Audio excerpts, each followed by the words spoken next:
14ই August ছিল কন্যাশ্রী দিবস। এই উপলক্ষে এদিন পূর্ব বর্ধমান জেলার শহর বর্ধমানে সদরঘাট বিদ্যাসাগর স্মৃতি সংঘের ময়দানে 16টি জেলার মহিলা ফুটবলারদের নিয়ে দিবারাত্রি ফুটবল প্রতিযোগিতা অনুষ্ঠিত হয়। বর্ধমান শহর মহিলা তৃণমূল কংগ্রেসের আয়োজিত এই মহিলা ফুটবল প্রতিযোগিতা প্রদীপ প্রজ্বলন ও দলীয় পতাকা উত্তোলনের মধ্য দিয়ে শুরু হয়। এই খেলায় বিজয়ী দলকে নগদ 80,000 টাকা ও ট্রফি এবং বিজেতা দলকে নগদ 50,000 টাকা ও ট্রফি দিয়ে পুরস্কৃত করা হবে। অনুষ্ঠানে উপস্থিত ছিলেন রাজ্যের মন্ত্রী স্বপন দেবনাথ, বর্ধমান দক্ষিণ বিধানসভার বিধায়ক খোকন দাস, বর্ধমান পুরসভার পুরপতি পরেশ চন্দ্র সরকার, জেলা যুব তৃণমূল কংগ্রেসের সভাপতি তথা কাউন্সিলর রাসবিহারী হালদার, শহর তৃণমূল কংগ্রেসের সভাপতি তন্ময় সিংহ রায় সহ বর্ধমান পুরসভার বিভিন্ন ওয়ার্ডের কাউন্সিলর বৃন্দ, শহর মহিলা তৃণমূল কংগ্রেসের সভানেত্রী আলপনা হালদার সহ দলীয় নেতৃত্ববৃন্দ। বরণ করে নেব মহাশয়, আমরা এই মুহূর্তে ওনাকে বরণ করে নিচ্ছি। এরপর আমরা বরণ করে নেব আমাদের মাননীয় প্রাক্তন বিধায়ক,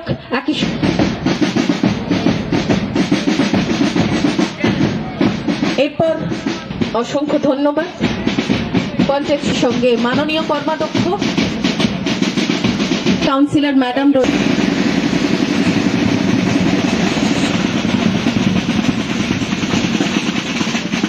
মাননীয় বর্ধমান পৌরসভার মাননীয় তবক তুলে দিলেন শ্রী হিরণ মণ্ডল মহাশয়। প্রতি বছরের মতো তিনি এই মাঠেতে কন্যাশ্রী কাপ ফুটবল প্রতিযোগিতার আয়োজন করেন মেয়েদের। এখানে খেলোয়াড়রা তৈরি হয়ে গেছেন, খেলার মাঠে বেশি কথা না বলাই ভালো।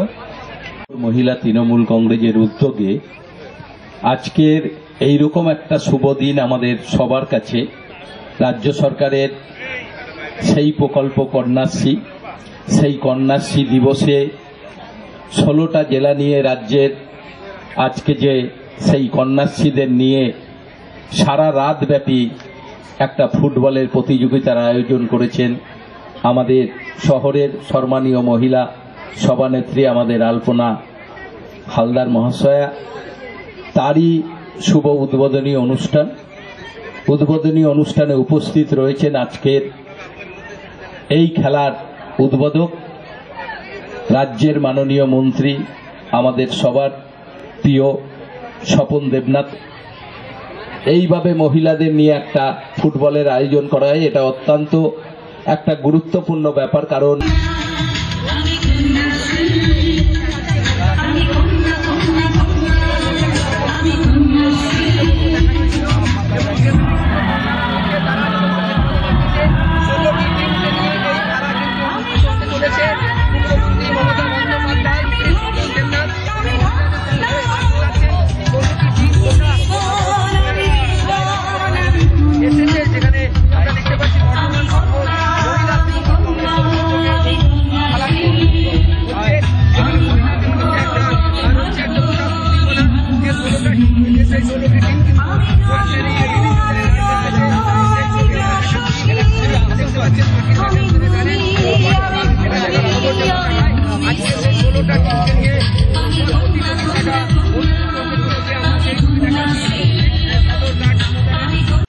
পুরুলিয়া রয়েছে, বিভিন্ন জায়গা থেকে তারা এসেছে। আমি এরপরে প্র্যাকটিসটা ছবি দেখানোর পর এবার আমি চলে যাবো রাসবিহারী হালদারের কাছে। রাসবিহারী হালদার কি করছে বা কিভাবে খেলাতে তারা পরিচালনা করছে।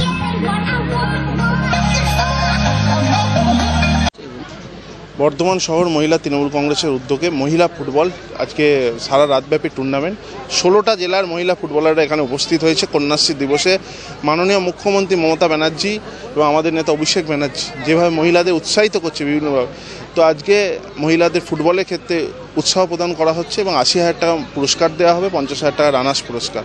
তো আমাদের এই আয়োজন মহিলা তৃণমূল কংগ্রেসের উদ্যোগে এবং 16 তারিখ খেলা হবে দিবসে স্বর্গীয় শিশির কুমার হালদারের স্মৃতির উদ্দেশ্যে পুরুষ ফুটবল। এখানে হবে প্রায় 2 লক্ষ 1.5 লক্ষ টাকা পুরস্কার আছে। এই 16টি দল কোথা থেকে অংশগ্রহণ? এখানে পুরুলিয়া আছে, বাঁকুড়া আছে, দার্জিলিং আছে, মালদা আছে, আসানসোল আছে, 16টা জেলা পশ্চিমবঙ্গের বিভিন্ন প্রান্ত থেকে টিম এসেছে। আজকে কন্যাশ্রী দিবস উপলক্ষে আমাদের মহিলাদেরকে নিয়ে একটা খেলার আয়োজন করা হয়েছে। 16টা টিম আছে, প্রত্যেকটা জেলা থেকে 16টা জেলা থেকে এসেছে। আজকে আমাদের মুখ্যমন্ত্রী যেভাবে কন্যাশ্রী দিবসে যেভাবে মেয়েদেরকে সাহায্য করছেন, প্রত্যেকটা পড়াশোনা বলো প্রত্যেকটা এতে অনেক সাহায্য করেন, তার জন্যে আমরা খুব উপকৃত যে মমতা ব্যানার্জি এটা করার জন্য আমরাও একটা বেছে নিয়েছি যে কন্যাশ্রী দিবসে আমরা মহিলাদেরকে নিয়ে ফুটবল প্রতিযোগিতা করব। এই 16টা দল কি প্রত্যেকটা জেলা থেকে এসেছে? প্রত্যেকটা জেলা থেকে এসেছি। পূর্ব বর্ধমান থেকে তন্ময় ঘোষের রিপোর্ট, আনন্দ বার্তা।